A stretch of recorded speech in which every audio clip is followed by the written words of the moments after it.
22, right? You don't need to read. You have to redo by sentence by sentence. We have already read that. Okay, I'll do that. Okay. So, this then is the law of the manifestation. So I'm very saying the reason for the imperfection here. But what is that this? So I'll tell you what he said in the previous paragraph. No? Otherwise we won't get it. This then is the law. What is that law? Let us see. Okay. So I'm reading out the summary of the previous para. Alright?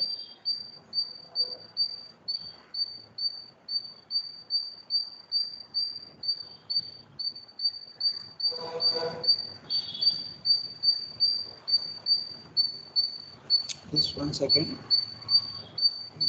Time.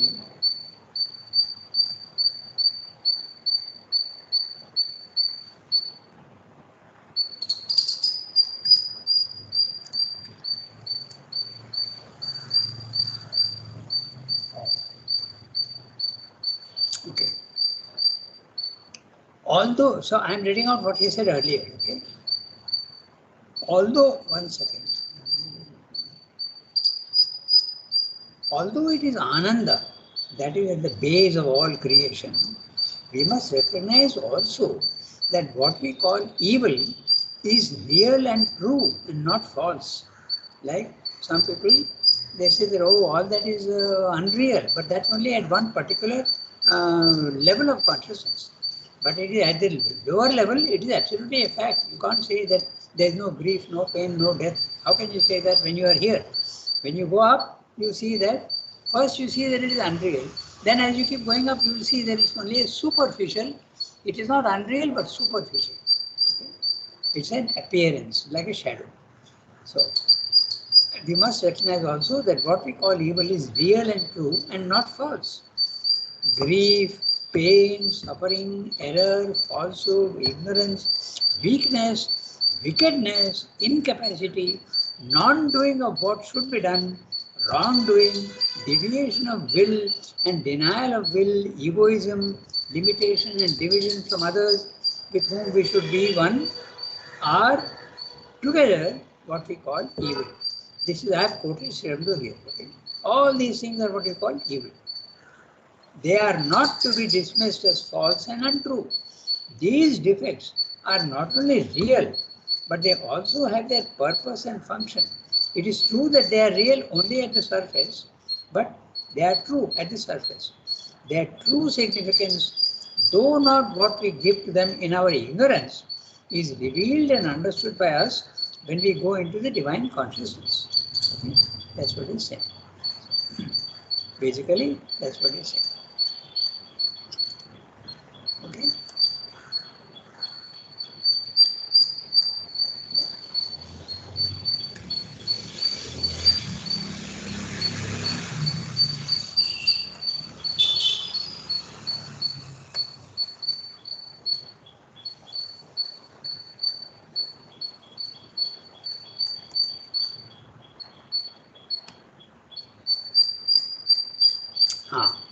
I've got it now.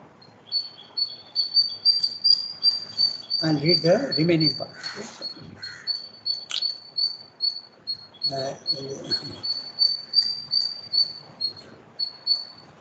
So, what Sremda is saying, when we go to the divine consciousness, then we understand the purpose of the superficial pain and suffering and all. Pain and suffering are the deformation of bliss. They are a deformation and are a first step towards the Ananda. Ignorance is the deformation of knowledge, but it's a preliminary step towards it. Error leads to truth. Weakness goads us towards true power. Thus, what we regard as evil is precisely that which impels us towards the good. This is the reason. All limitation is striving towards completeness. It is because evil exists that the soul of man does not relax or slacken its efforts towards God. Then we must understand what is meant by deformation of bliss. Okay? So remember that there is a subtle substance at the highest level, and as you keep coming down, there is a more and more dense substance. In other words, there is a gradation of substance from the subtlest to the grossest lower. Now, if you think of air and water, okay, there also air is subtle substance and water is gross substance.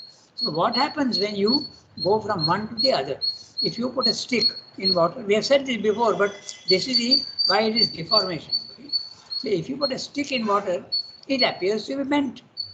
That means there is a deformation in our view of it. But actually there is no deformation at all. You take out the stick, it is full. So it's a superficial phenomena. All evil, all suffering, all pain, all perversion are only superficial phenomena which appears to us in our ignorance. But the moment you go to the reality of it, then you see that there is no deformation at all. At the lower level, there is absolutely, it's a deformation of Ananda. Suffering is a deformation of Ananda. Ignorance is a deformation of knowledge. Incapacity is a deformation of Ananda. That's what he's saying. So, I'll complete this summary and then we'll read today's para. Pain and suffering are the deformation of bliss and are a first step towards the Ananda.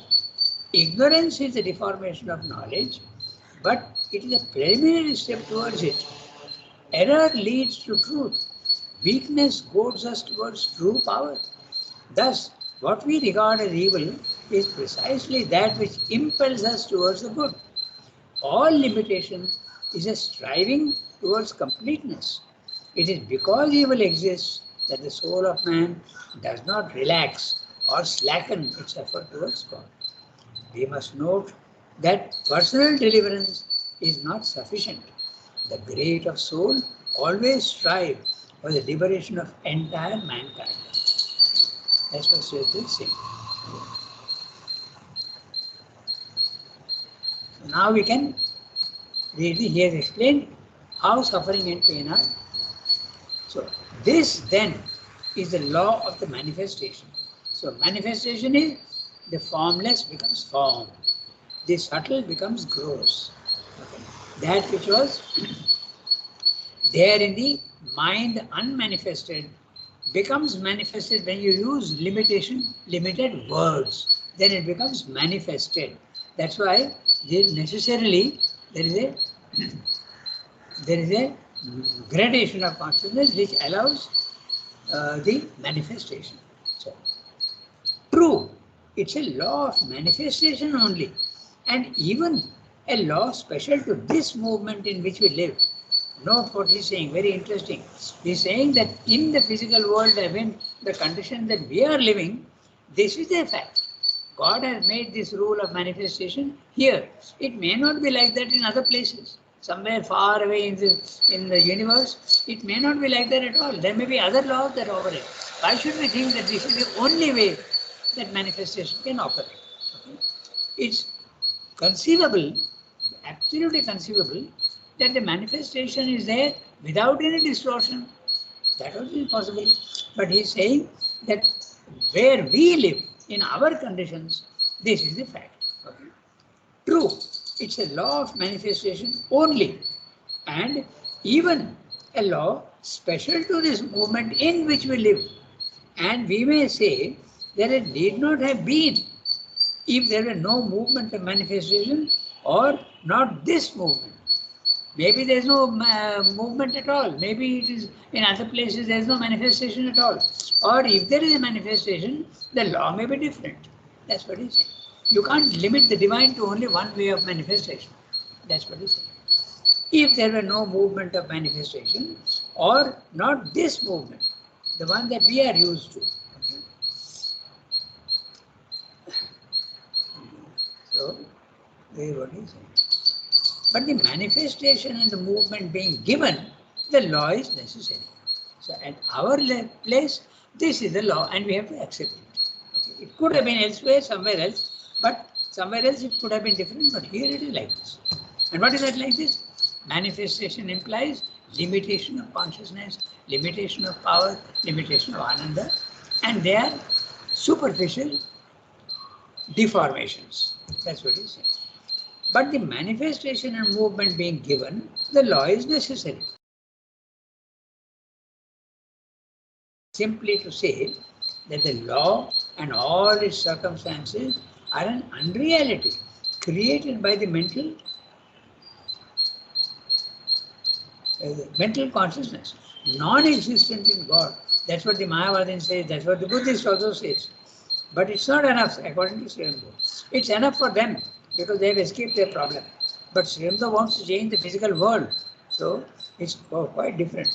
It is not enough simply to say that the law and all its circumstances are an unreality created by the mental consciousness. Mental consciousness, he includes all, higher mind, eleven mind, intuitive mind, overmind, but not the supermind, because there everything is different. The second level. The mental consciousness is the second level, here, in this particular case. Non-existent in God and to be indifferent to these dualities or to get out of the manifestation into God's pure being is the only wisdom. You should not say that. The Buddhists are saying that the only wisdom is to get out of the world. The Mayavadan also is saying the same thing. Branches of Advaita also say the same thing. Okay? Even the Jainism also says the same thing. Get out of this suffering and go to the second level where we will get freedom and no pain. You are released. Release is enough. Mukti, moksha is enough. So according to Sri Aurobindo, that's the first step. After that, we have to release the others also. The suffering world also has to be helped. Okay? It is not simply enough to say that the law and all circumstances are unreality, created by the mental consciousness, non-existent in God, and to be indifferent to these dualities, or to get out of the manifestation into God's pure being, is the only wisdom. Note that is the only wisdom is part of the sentence. Sri Aurobindo is not saying this. The others are saying, and Sri Aurobindo is saying it is not enough to say that. It is true, they are creations of mind consciousness. But mind is only secondarily responsible. Remember, second level. Okay? The real responsible is the first level, supermind. So if you go there, things change completely and you see things in a different way. In a deeper reality, they are, as we have seen already, creations of the divine consciousness, projecting mind away from all knowledge so as to realize these opposite or contrary values of all its, contrary values of its all power, all knowledge, all delight, all being and unity. There is a supramental level. All power. Power is another word, omnipotence. All knowledge, omniscience. All delight, total ananda, no suffering anywhere in it at all. All being, all the purest of substance, and everything is one. Unity. Obviously, this action, and he's referring to the chapter on the Maya, the divine Maya and the undivine Maya. No? Because the undivine Maya at the lower end, when you are at the lower end, it is undivine Maya. When you are at the higher level, it is divine Maya. The power to create real forms. Obviously, this action and these fruits of the divine consciousness can be called by us unreal in the sense of not being the eternal and fundamental truth of being, or can be taxed with falsehood because they contradict what is originally and eventually the truth of being.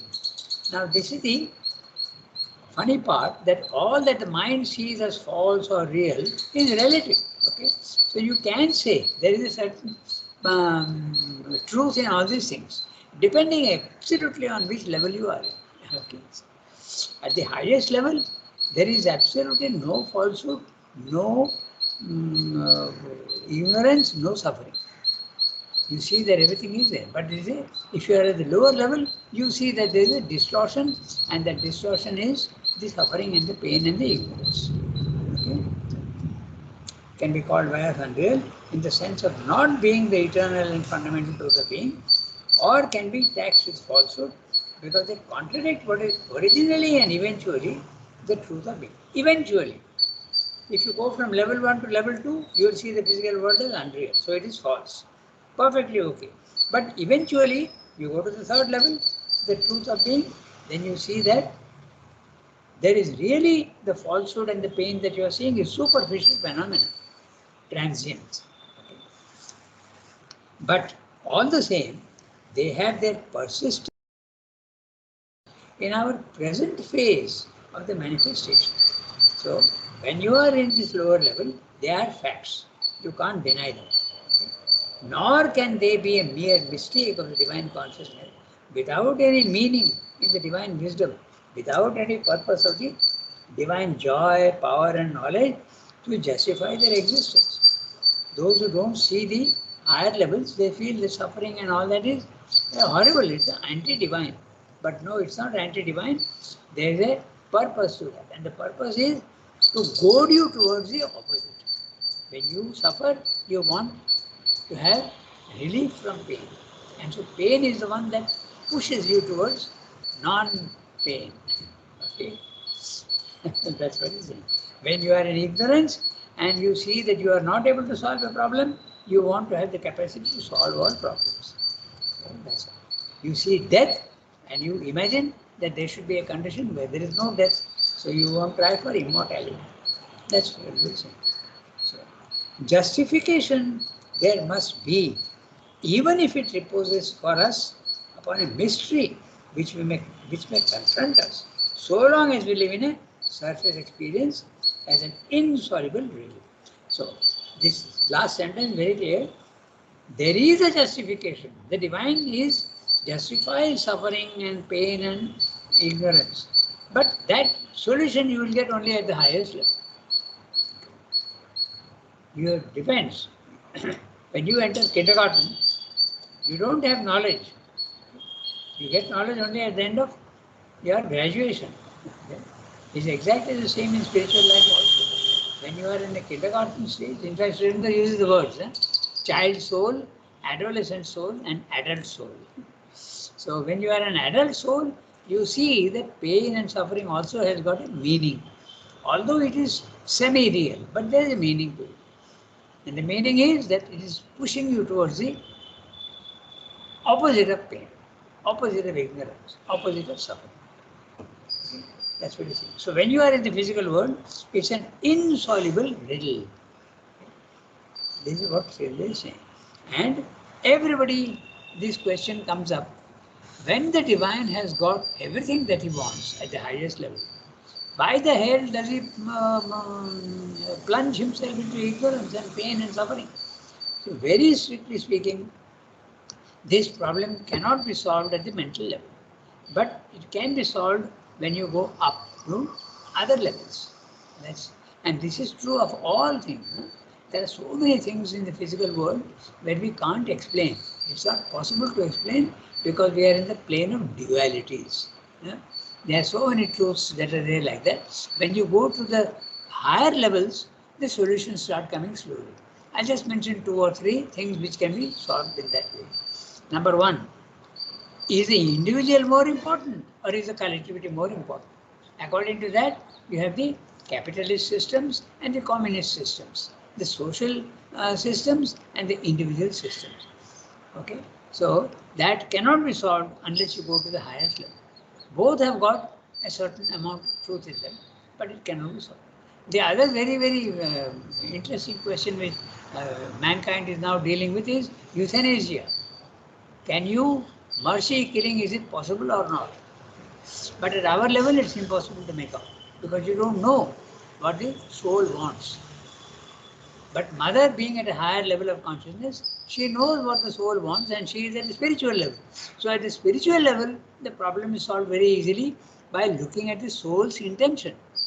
If the soul says that I have lived my life and I want to now die, okay, euthanasia is okay. But if the soul feels that no, I have not yet finished the course of my life here, there is still some more work to be done, and the mother says that, she will make the patient recover, and euthanasia is not correct. So this is 2 examples I have given out. Many problems in the physical world which cannot be solved at our level. This problem also is not solvable at the mental level. Why does the divine plunge himself into the opposite of himself? Why does he, having knowledge, become ignorant? Why does he, having total ananda, plunge himself into suffering? This is not possible. Very strictly logical. Answers can be given, but they can be challenged by logic. That's what it is. So, to finish the thing, okay, we'll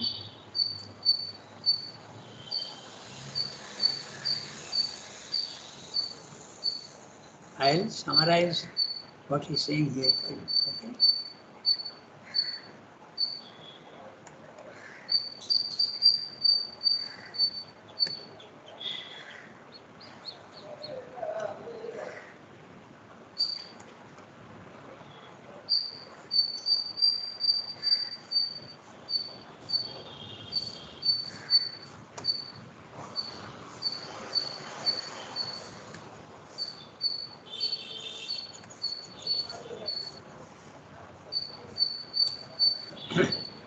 So, what he said in this paragraph, this manifestation of the divine honor is a graded involution in which unity hides itself into multiplicity, bliss reduces itself into suffering, consciousness diminishes itself into nescience.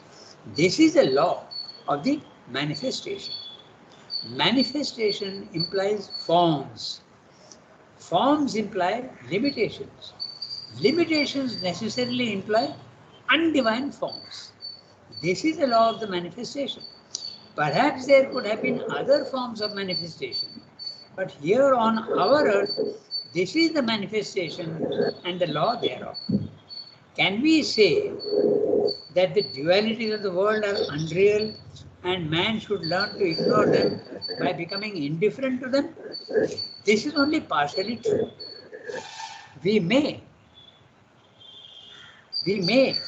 with equal justification, say that the undivine elements, falsehood, unconsciousness, suffering, perversion are real, and we have to deal with them as realities. This is what is being said.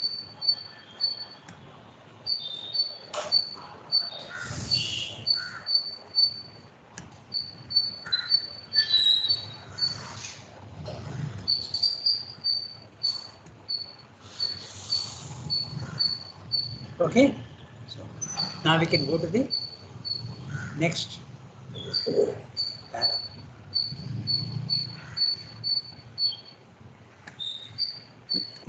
Shall I read? Yes, please. But if, accepting this side of nature, we say that all things are fixed in their statutory and stationary law of being, and man too must be fixed in his imperfections, his ignorance and sin and weakness and vileness and suffering, our life loses its true significance. Man's perpetual attempt to arise out of the darkness and insufficiency of his nature can then have no issue in the world itself, in life itself. Its one issue, if there is any, must be by an escape out of life, out of the world, out of this human existence, and therefore out of its eternally unsatisfactory law of imperfect being, either into a heaven of the gods or of God, or into the pure ineffability of the absolute. If so, man can never really deliver out of the ignorance and falsehood the truth and knowledge, out of the evil and ugliness the good and beauty, out of the weakness and vileness the power and glory, out of the grief and suffering the joy and delight which are contained in the spirit behind them, and of these contradictions are the first adverse and contrary conditions of emergence. All he can do is to cut the imperfections away from him and overpass to their balancing opposites, imperfect also.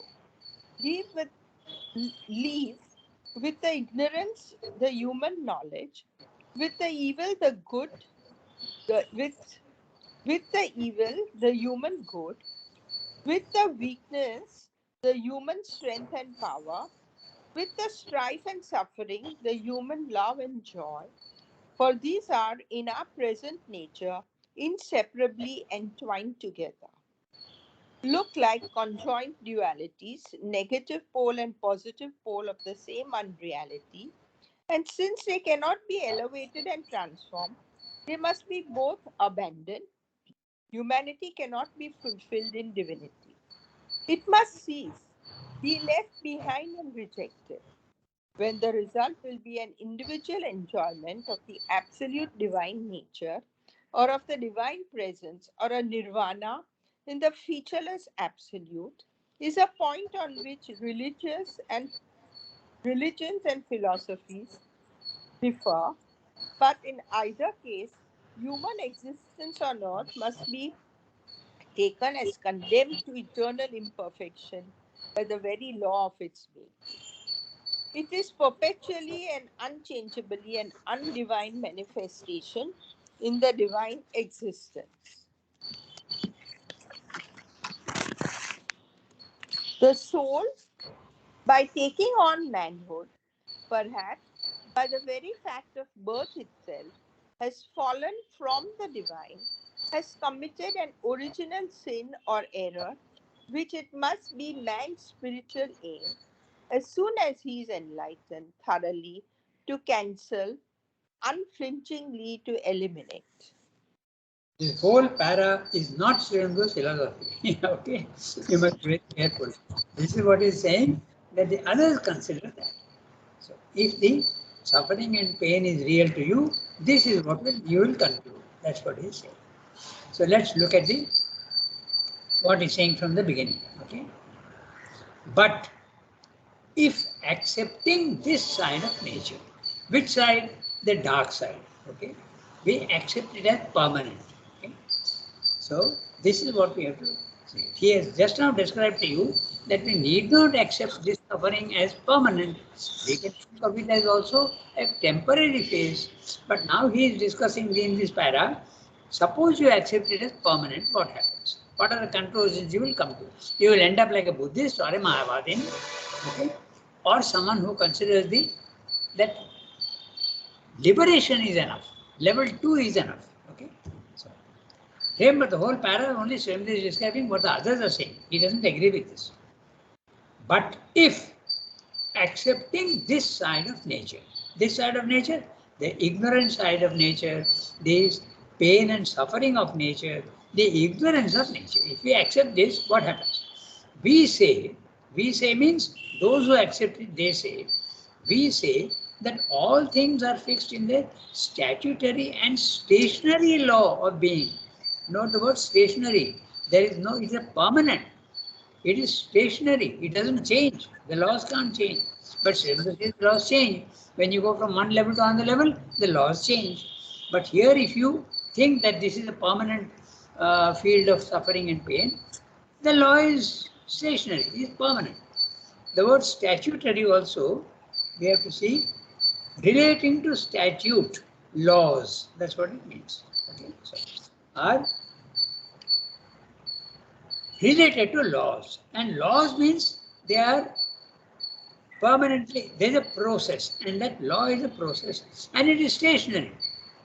Law of being. In the physical world, if you accept pain and suffering and ignorance as permanent, and man too must be fixed in his imperfections. If the world is imperfect, man also is imperfect. His ignorance and sin and weakness and vileness and suffering, our life loses its true significance. So if you accept this, then life on earth has no true significance. Very clear, no? What is the point? We have to get out of it. So if you just get out of it, there is no justification for the imperfection and the suffering in. There is no true significance at all. Okay? That's what he's saying. If you accept that the physical world is permanent, the imperfect. Man's perpetual attempt to arise out of the darkness and insufficiency of his nature can then have no issue in the world itself. If the world is imperfect, how will you get perfection here? Not possible. So what's the solution? Get out of life. That's what it is. man's perpetual attempt to arise out of the darkness and insufficiency of his nature, can then have no issue in the world itself, in life itself. It's one issue, if there is any. Now that's interesting, if there is any, because there are many who consider that there is no issue out of it. Existentialism. Okay? This is the. Hello, is someone saying something?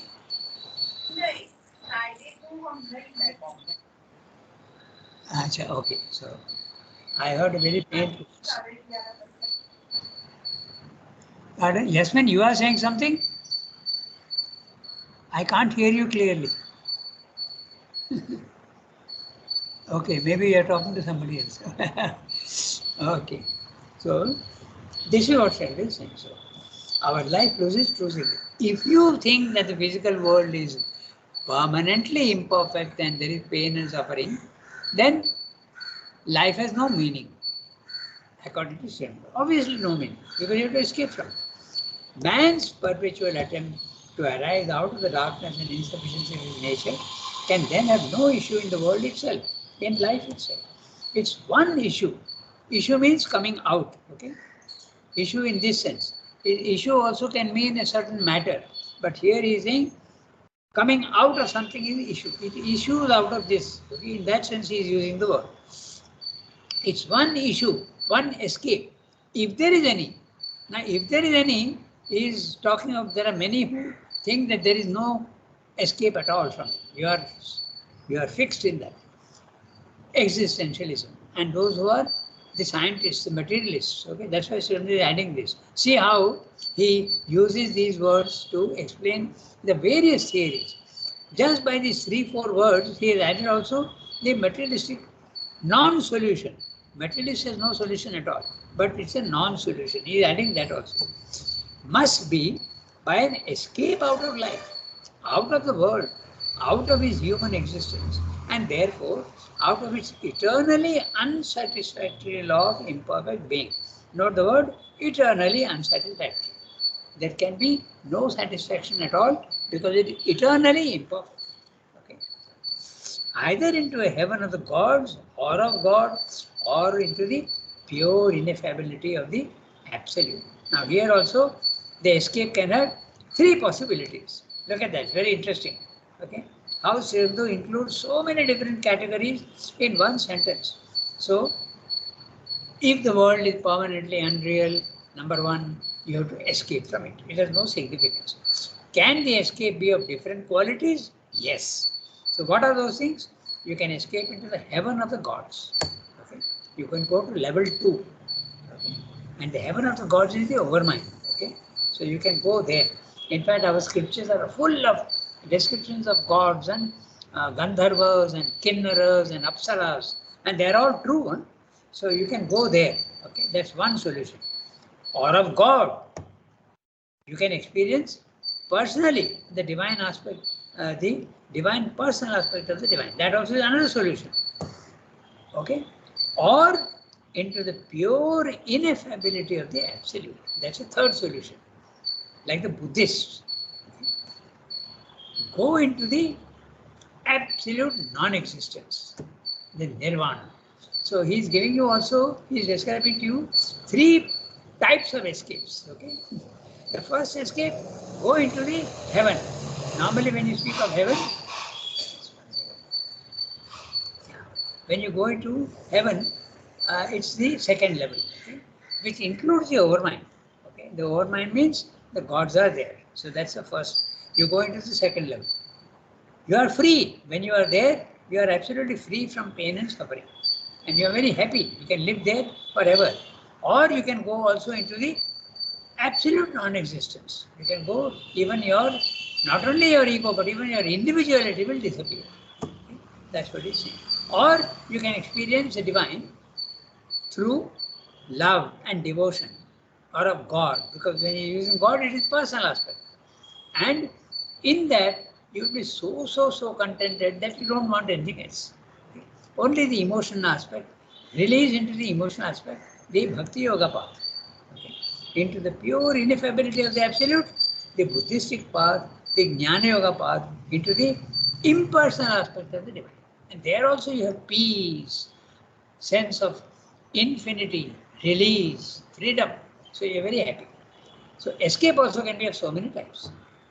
If so, if that is the truth of what the Buddhists and the others are saying, man can never really deliver out of the ignorance and falsehood the truth and knowledge, out of the evil and ugliness, the good and beauty, out of the weakness and wildness, the power and glory, out of the grief and suffering, the joy and delight which are contained in the spirit behind them, and which of these, sorry, uh, which are contained in the spirit behind them, and of which these contradictions are the first adverse and contrary conditions of emergence. So if you are a Buddhist and you feel that the physical world is permanently unreal, you will never find a solution to this.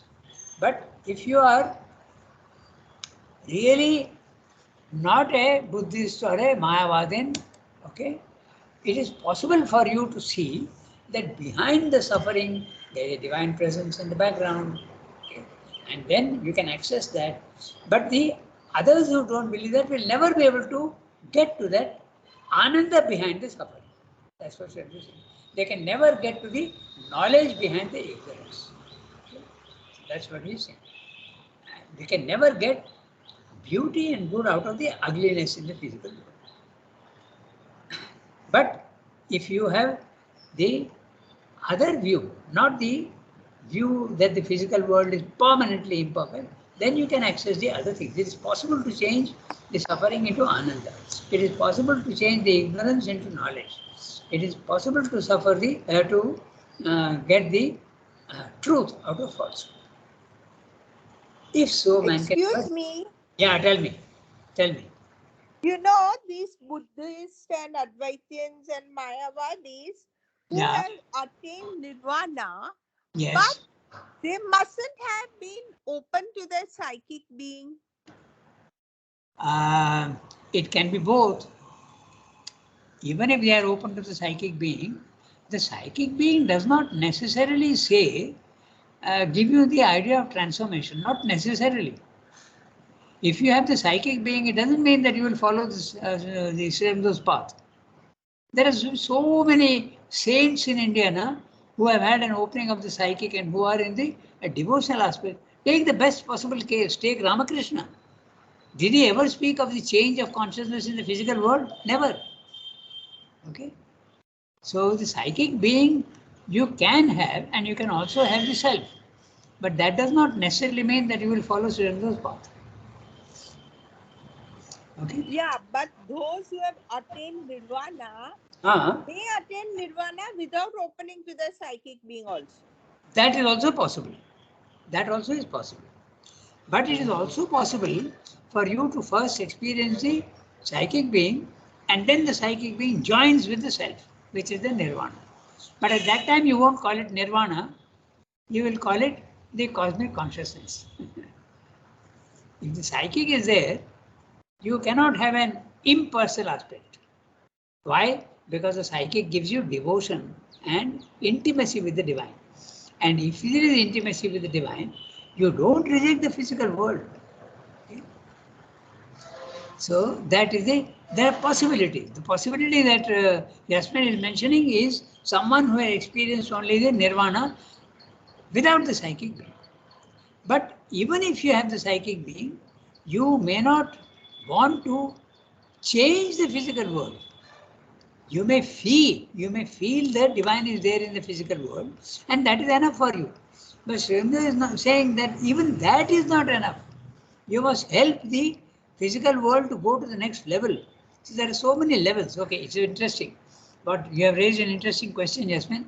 First, if you go into your psychic being, you get intimacy and divine, intimacy with the divine. Okay, love and devotion comes in, and there is ananda also. There is sense of beauty. That's wonderful. But you may not want knowledge. You are so satisfied with your relation with the divine that I don't want anything else. That is one possibility. The other possibility is not the psychic being, but you rise in consciousness vertically up. Okay, not horizontally into yourself, but vertically up. When you go vertically up, okay, you may get only the self. You'll get knowledge, you'll get freedom, but you may not have any Ananda, but you can also have Ananda. But that does not necessarily mean that the physical world can change. That doesn't necessarily mean. Take Sadhguru. Okay? He's not talking of change in physical, but he had Ananda also, and he is in the self. Okay? So it's interesting that all possibilities are there.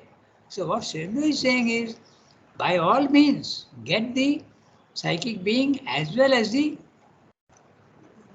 second level, peace and freedom and knowledge. But don't stop there. Go to the third level, get the idea that you can become an instrument of the divine and come down and start working as an instrument of the divine. That's what he's saying. Okay? So, Rangada, yeah, tell me. Yes. so after the experience of self also somebody can get the experience of psychic? Yes, it is possible, I think. I think it is possible. It is possible. That's And then he will then that the cosmic consciousness will come with that. The what consciousness? Cosmic. Yes, definitely. Definitely the cosmic consciousness can be, because you are in the cosmic consciousness, you are not rejecting the physical world, you are embracing it. Yes, in those words, he embraces it. That's right. In fact, this Sadhguru, you have seen his videos, he is a very good example, because when he went into the second level, the nirvana aspect, he did not know who he was. In other words, that's a very clear sign that he had the experience of the self. Okay? But he had Ananda. His whole shirt, he said, was wet with tears. So he is having Ananda also. But Ananda, now no, that's interesting. Ananda may be without the personal aspect of the divine, which may not give you devotion necessarily. Devotion can give you Ananda, but Ananda need not necessarily give you devotion, I think. Because Ananda means impersonal Ananda. So that also is possible. So there are so many different possibilities. See, if he had felt Ananda and he had devotion for the Lord, he would not be saying that there is no God. He says that there is no God, there is no personal aspect. Right? If you see his videos, you will say that. He's saying that there is no God, that's your imagination, which is not true. So Hello. Yes, tell me. There was a recent video of Sadhguru where somebody from Tamil Nadu is questioning him about that, his ashram which he has built does not have permission and things like that, and it is illegal. Yes. And he gets so angry with that fellow that he just cuts off that interview, and we have shown that on the video. Yes, I've So seen. can a person who has attained itself come down into the physical world and then dive into ignorance and become angry? What you are saying is perfectly valid in the beginning, because he is not yet stationed in the self permanently. That's number one. But number two is, even if you are, remember that, even if you are in the self permanently, the physical body, physical mind and physical vital will continue with its old habits. Okay, so in fact his consciousness is now outside the body mind life. So there can be a show of anger, okay, there can be a show of imperfection in the physical body, and you are watching and saying this is not me. That also is possible. So what is the exact case with Sadhguru is very difficult for others to say. Whether it is case number 1 or case number 2 is very difficult for us to say. But I saw that video and I don't know if the anger was very, very clear. You can say he was angry, but what he said was, please come and check for yourself and you will see that what you are saying is not true at all. I have gone according to legal means and I invite you to come and check for yourself. Don't go by newspaper reports. That's what he says in the video. Yeah. So your point is correct. Maybe he is getting really angry. It's possible.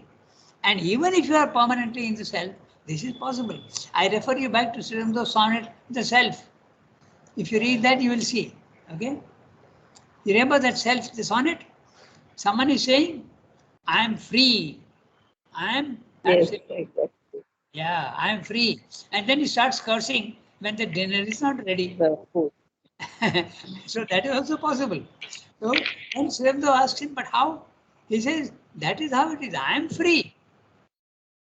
I am not identified with my body, mind, life, which is shouting. That's a mechanical part of me. That's not me at all. So that also is possible. So, which was the case with Sadhguru is not very easy for us to say. But someone who can see the truth will be able to say whether he is still stationed in the self and the body, mind, life is acting old nature. That is also possible. Or he has descended and he has lost the, temporarily he has lost the consciousness of the self. That also is possible. That's what happens normally in the beginning. Okay. So, we stop here today. So, we have Bhagavan. Bhagavan. Thank you, Rakshada. Yeah, okay.